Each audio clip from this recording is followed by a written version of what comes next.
Aunt May is useless in the MCU, and I take that personally. I take that so personally. Aunt May is so freaking useless. I hate that, bro. I hate it. I hate it so much.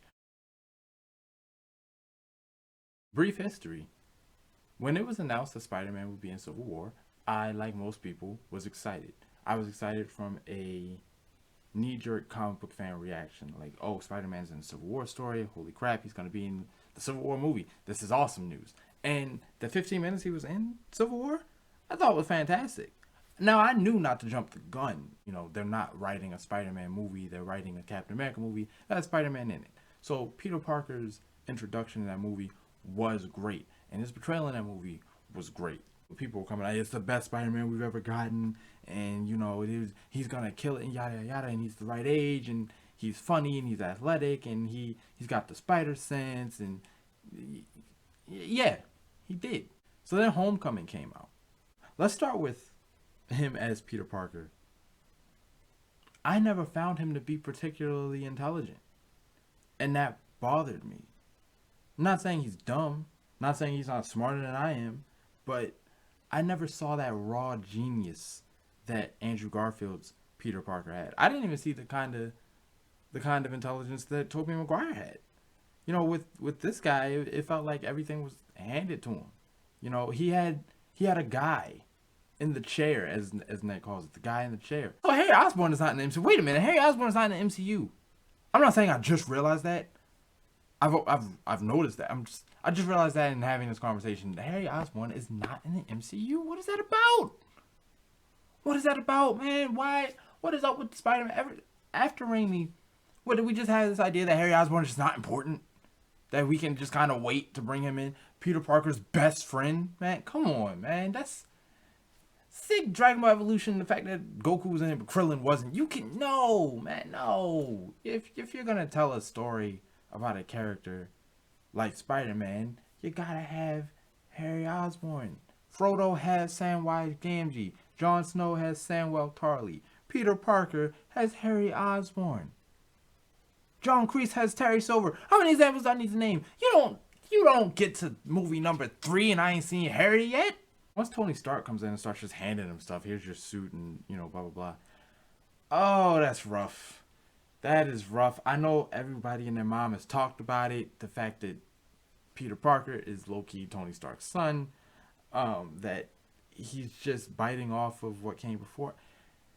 It's hard to deny, man. Like, it really just comes down to whether or not that bothers you or not. Whether you can live with that. If you can, that's fine. But you can't say it's not happening. You can't say that Peter Parker in these MCU movies is missing a large part of his identity because of the fact that he's in the shade of Tony Stark. The fact that the idea that somebody in the MCU would have to answer for Tony Stark is not a bad idea.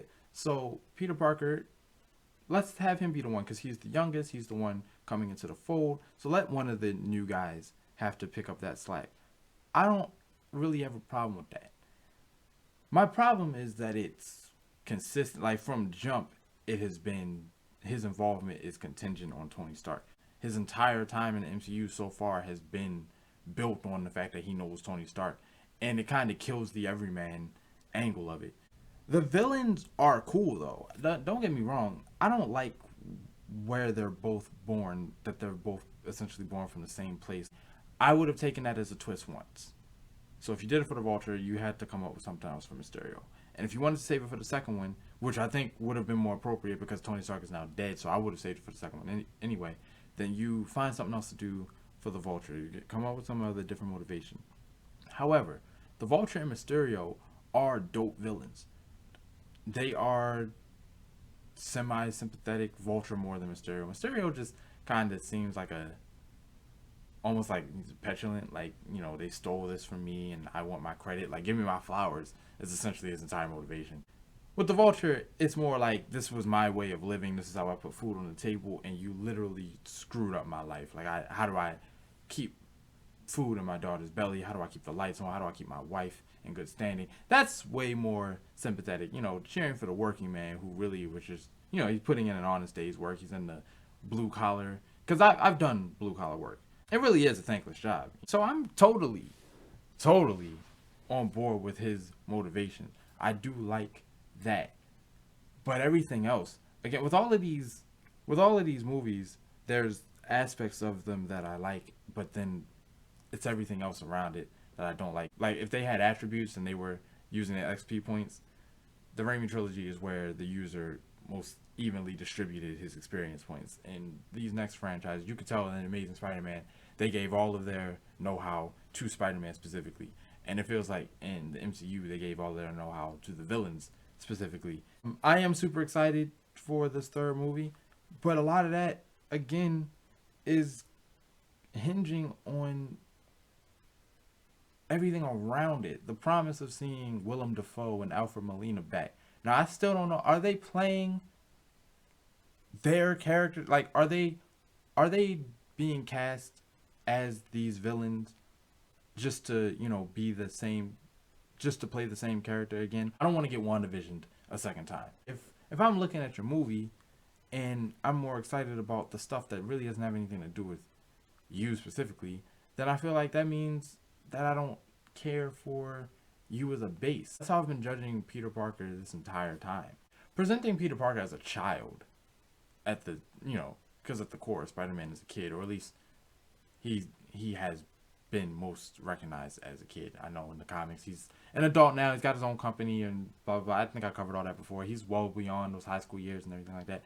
But as a kid in high school, it's important to remember that he is a kid. I do think the MCU depicts that better than any of the other franchises. But when he's under the gravel and he starts, or the debris, he starts calling for help, he starts begging for help, really he's crying and everything like that because he is just a child. And there are all sorts of moments like that. Now, the MCU does lend itself to allow Tom Holland to play Peter in kind of that childlike way, that kid-friendly way, because of how goofy the MCU is. So, in that aspect, the atmosphere of the MCU does do these movies a service. I wish I had more positive things to say about this one, too. I said that about the Andrew Garfield's movies.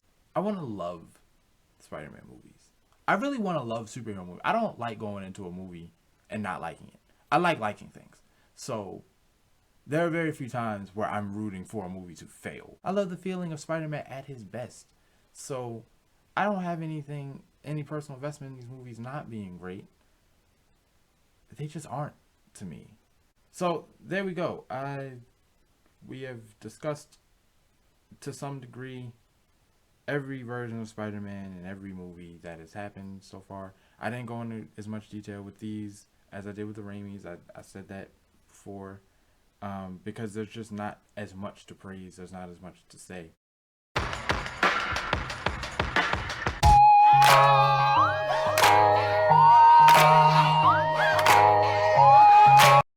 Also, are we gonna get a black suit?